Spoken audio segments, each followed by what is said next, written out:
બોડેલી લાઈવમાં આપનું સ્વાગત છે। કવાંટ તાલુકાના નાની ટોકરી ગામે 150 વર્ષ જૂનું પીપળાનું વૃક્ષ તૂટીને રસ્તા ઉપર જમીનદોસ્ત થઈ ગયું હતું। આ વૃક્ષ રસ્તા પર આડું પડી ગયું હતું, જેથી રસ્તો બ્લોક થઈ ગયો હતો।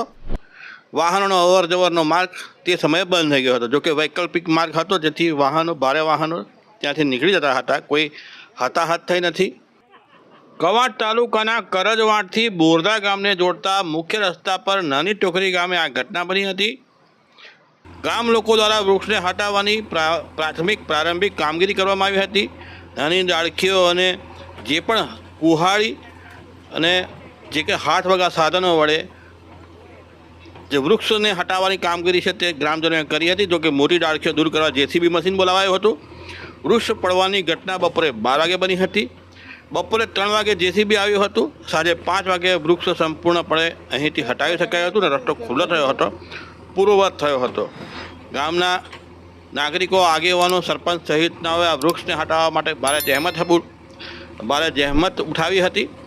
તસવીરમાં દ્રશ્યમાન થાય છે નાની ટોકરી પાસેના આ દ્રશ્ય છે ને આ વૃક્ષની લીધે રસ્તો બંધ થઈ ગયો હતો। આ રસ્તાનો વૈકલ્પિક માર્ગ બાજુમાં જ હોવાને કારણે કોઈ તકલીફ કોઈને પડી નથી, પરંતુ જ્યારે રસ્તા પર આ પ્રકારે મોટું વૃક્ષ પડી જાય તો ગ્રામીણ નાગરિકો પણ ખૂબ પરેશાન થઈ જતા હોય છે અને એ પરેશાનીઓ દૂર કરવા જાતે જ ગ્રામીણ નાગરિકો પોતે જ રોડ પર આવી ગયા હતા અને વૃક્ષને હટાવવાની કામગીરી અને જહેમતમાં પોતે પણ સામેલ થયા હતા। વૃક્ષને હટાવવા માટે આ જેસીબી મશીન જોઈ શકીએ છીએ, ત્યાં લોકો પણ કુતૂહલપૂર્વક અને વૃક્ષને હટાવવાની કામગીરીને જોવા માટે ત્યાં ઊભા થઈ ગયા હતા।